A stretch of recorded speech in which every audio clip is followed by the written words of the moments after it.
एक समय की बात है। एक गांव में सफेद साड़ी वाली चुड़ैल का आतंक था। चुड़ैल रात भर गांव में घूमती और गांव का जो भी आदमी उसे दिखाई देता उसे वो घायल कर देती। अरे कोई तो बचाओ, मर गया रे। एक रात हरिया अपने खेत से अपने घर लौट रहा था कि तभी अचानक उसके सामने चुड़ैल आ जाती है। अरे बाप रे, ये चुड़ैल कहाँ से आ गई? आज तो मैं गया काम से।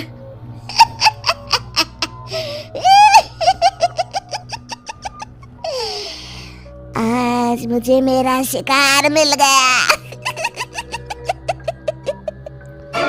अरे चुड़ैल दीदी, मुझे छोड़ दो।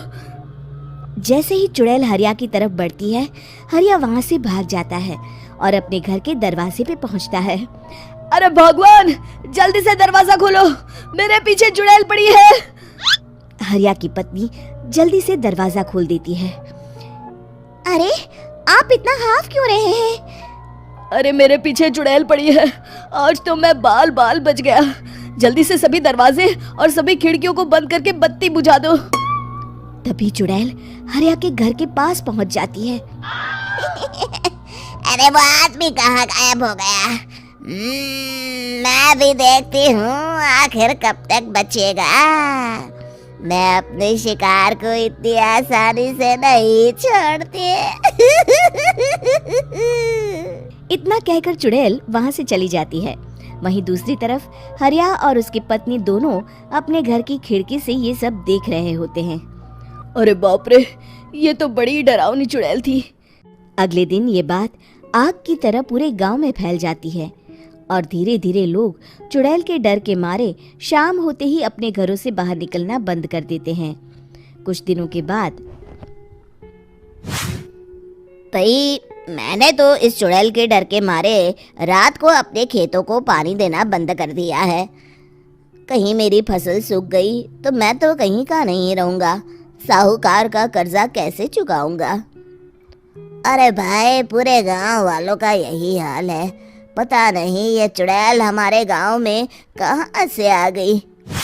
फिर एक दिन गांव के पास वाली नदी के किनारे एक बहुत बड़े तांत्रिक के आने की बात कुछ गांव वालों को पता चलती है।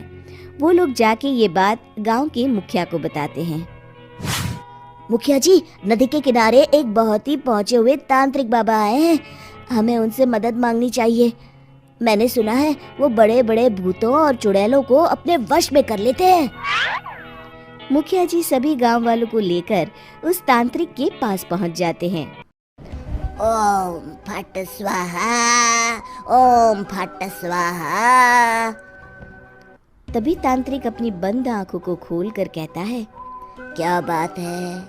तुम सब लोग यहाँ क्यों आए हो? मुखिया जी उस तांत्रिक को सारी बात बता देते हैं।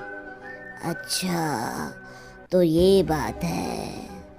और तांत्रिक अपनी आंखों को बंद कर लेता है। मैं देख रहा हूँ तुम्हारे पूर्वजों ने बहुत पाप किए थे, जिससे ये गांव अब श्रापित हो चुका है। उसी के फल स्वरूप तुम्हारे गांव में चुड़ैल आई है। ये चुड़ैल बहुत खतरनाक है, ये किसी को नहीं छोड़ेगी। हे भगवान, मर गए रे, अब क्या होगा? तभी गांव के मुखिया जी कहते हैं, बाबा, इस चुड़ैल से हम सबको बचा लीजिए। कोई तो उपाय होगा। इसका सिर्फ एक ही उपाय है। सभी गांव वालों को बारी बारी हर दिन अपनी आधी फसल उस पहाड़ी के ऊपर बनी काली गुफा में छोड़ के आनी होगी। तभी उस चुड़ैल की भूख मिटेगी और श्राप का प्रभाव खत्म हो जाएगा और तुम सब जिंदा बच जाओगे। सभी गांव वाले उस तांत्रिक की बात को मान लेते हैं और वहां से चले जाते हैं। फिर अगले दिन से रोज उस गांव के लोग बारी बारी से अपनी आधी फसल उस काली गुफा के पास जाकर रखाते। कुछ दिनों बाद हरिया की बारी आती है। बाप रे, आज तो मेरी बारी है उस काली गुफा में जाने की। क्या करूं? वो तो बड़ी खतरनाक चुड़ैल है। मेरे तो हाथ पैर कांप रहे हैं। फिर हरिया डरते डरते अनाज की बोरियां अपनी बैलगाड़ी में लाद देता है। तभी हरिया की पत्नी उससे कहती है, देखो जी, संभल के जाना और किसी भी हालत में शाम होने से पहले वापस आ जाना। उस चुड़ैल का कोई भरोसा नहीं है जी। हरिया बैलगाड़ी में बैठते हुए कहता है, भगवान, मैं क्या वापस आऊंगा? लगता है अब तो मेरी खबर ही आएगी। इतना कहकर हरिया वहां से चला जाता है। रास्ते में जंगल से गुजरते हुए हरिया की बैलगाड़ी का एक चक्का बड़े गड्ढे में फंस जाता है। हे भगवान, अब ये क्या मुसीबत है? हरिया नीचे उतर के पूरी ताकत से अपनी बैलगाड़ी को गड्ढे से निकालने की कोशिश करता है। बहुत देर मेहनत करने के बाद हरिया की बैलगाड़ी उस गड्ढे से बाहर निकल जाती है।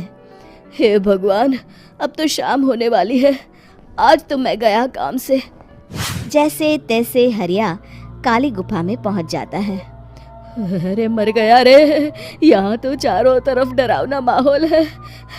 मैंने यहाँ आने में बहुत देर कर दी, कहीं चुड़ैल नाराज ना हो जाए। हरिया अनाज की बोरियां वहां रख के जैसे ही जाने लगता है, तभी उसे किसी के आने की आवाज सुनाई देती है। हरिया एक कोने में छुपकर अंदर देखने लगता है। चुड़ैल वहां आती है और फिर अपने चेहरे से नकली चुड़ैल का मुखौटा निकाल देती है। हरिया ये देख के हक्का बक्का रह जाता है। तभी चुड़ैल कहती है, भैया यहाँ आना। आज तो बहुत अनाज आया है, इसे मिलाकर अब हमारे पास ढेर सारा अनाज जमा हो गया है। कल ही हम इसे शहर में बेच आएंगे और माला माल हो जाएंगे। तभी अंदर से नदी के किनारे वाला तांत्रिक बाहर आता है। अरे, ये तो तांत्रिक बाबा है। हाँ, अब तो हम दोनों की जिंदगी मजे में कटेगी। गांव वालों को बेवकूफ बनाना इतना भी मुश्किल नहीं था। लोग तो तुम्हें सच में असली चुड़ैल समझते हैं। हाँ, तुमने सही कहा। अब ये गांव वाले चुड़ैल के डर से जिंदगी भर इस काली गुफा में अनाज पहुंचाते रहेंगे। अच्छा, तो ये बात है। ये दोनों पूरे गांव वालों को बेवकूफ बना रहे हैं। अभी जाकर सबको बताता हूँ। हरिया उन दोनों की पूरी बातें सुन लेता है और जल्दी से वापस गांव में आता है। गांव वालों को पूरी बात बता देता है। इससे पहले वो दोनों हमारा अनाज लेकर शहर जाए, हमें उन दोनों को पकड़ना होगा। उधर दूसरी तरफ नकली तांत्रिक और नकली चुड़ैल बनी औरत एक बड़ी गाड़ी में सारा अनाज लाद के वहां से निकलने की तैयारी कर रहे होते हैं। जल्दी करो, इससे पहले हमें कोई देख ले। हमें यहाँ से निकलना होगा। और तभी वो दोनों देखते हैं कि सामने से सभी गांव वाले अपने अपने हाथों में मशाल लेके आ रहे हैं। दोनों बुरी तरह डर जाते हैं। रुक जाओ, तुम दोनों का भांडा फूट चुका है। अरे मर गए रे, ये गांव वाले कहाँ से आ गए? तुमने क्या सोचा इतनी आसानी से यहाँ से निकल जाओगे? ये अनाज हमने अपने खून पसीने से दिन रात खेतों में मेहनत करके उगाया है। दोनों मुखिया जी के पैरों में गिर जाते हैं। हमें माफ कर दीजिए, हम दोनों एक नंबर के कामचोर हैं। बिना मेहनत किए पैसे कमाना चाहते थे। हाँ, अब हम आगे से मेहनत मजदूरी करके पैसे कमाएंगे। हमें कुछ मत करना, हमें छोड़ दीजिए। इतना कह के दोनों गांव छोड़ के भाग जाते हैं और सभी गांव वाले फिर से खुशी खुशी रहने लगते हैं। शिक्षा, तभी तो कहते हैं कि किसी भी समस्या का समाधान केवल सूझबूझ से ही करना चाहिए और कभी हिम्मत नहीं हारनी चाहिए। दोस्तों, हमें उम्मीद है कि आपको हमारी ये कहानी पसंद आई होगी। कृपया हमारे चैनल को सब्सक्राइब करें और सभी अपडेट्स के लिए बेल आइकन जरूर दबाएं। और हाँ, वीडियो लाइक और शेयर करना मत भूलिएगा। Bye bye.